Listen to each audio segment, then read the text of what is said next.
Todos os anos, os planos de saúde administrados pela Fundação CESP são estudados para avaliar a necessidade de reajustes nas mensalidades. E esse processo é o mesmo que acontece também nas operadoras de mercado, porém com uma diferença. Na Fundação CESP, os reajustes visam o equilíbrio entre as receitas e as despesas dos planos.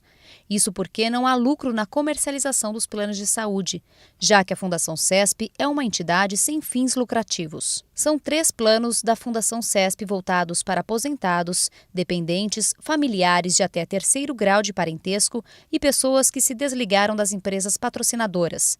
São eles o PES, o Nosso Plano de Saúde e o Extensive Saúde. O consultor especializado em cálculos de valor de mensalidades e reajustes de planos de saúde, Luiz Vendramini, explica que apesar dos planos de saúde terem sido lançados em datas diferentes e terem características distintas, eles são considerados uma massa única para o cálculo de reajustes, conforme determina a Resolução 279 da ANS. Esta resolução entrou em vigor a partir de junho de 2012 e ela diz que todos os planos de saúde para inativos têm que ter o mesmo percentual de reajuste anual.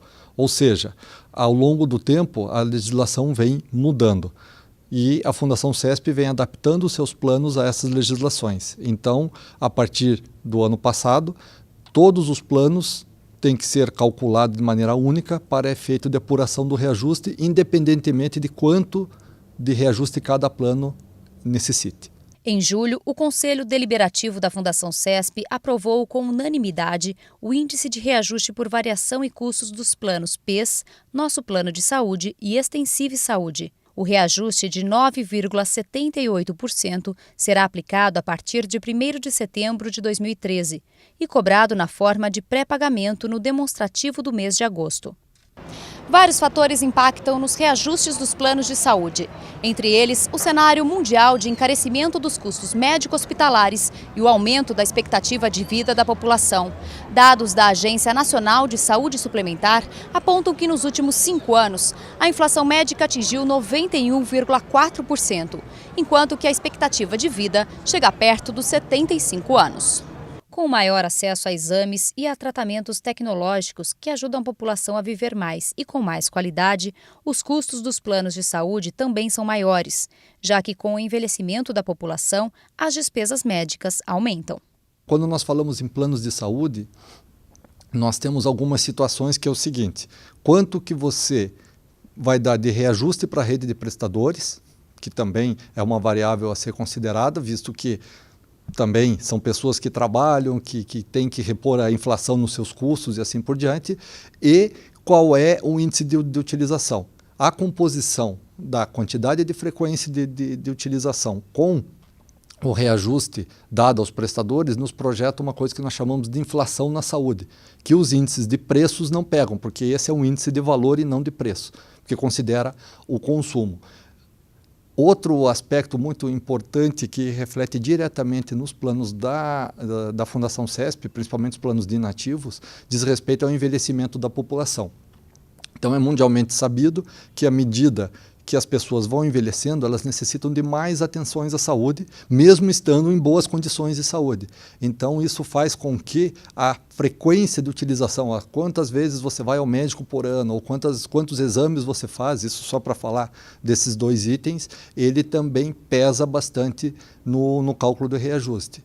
Um outro fator na saúde que ele é muito distinto dos demais ramos da economia, diz respeito à não substituição da tecnologia e sim da incorporação da tecnologia. Então, por exemplo, quando você troca de carro, né? Vende um e compra o outro. Quando você troca de computador, a mesma coisa, você não fica com o antigo.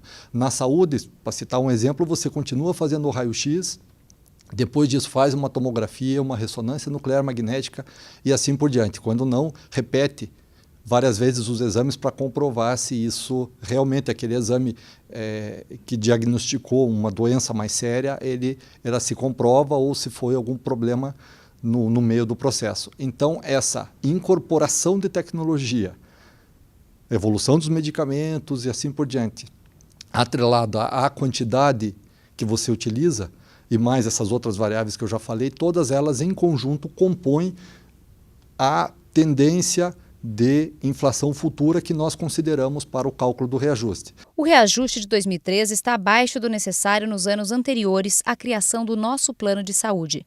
Caso os reajustes fossem individualizados por plano, o PES teria o índice de 11,92% e o nosso plano de saúde de 1,39%. De acordo com o Vendramini, quanto mais pessoas migrarem para o nosso plano, a tendência é de que haja mais equilíbrio a longo prazo.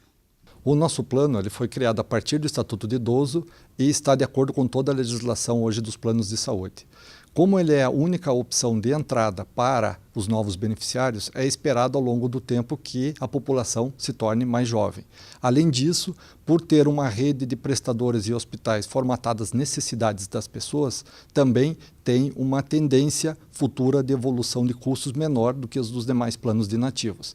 Somando todos esses fatores e considerando que o reajuste é único, o que é esperado ao longo do tempo é um equilíbrio nesta diluição do risco futuro.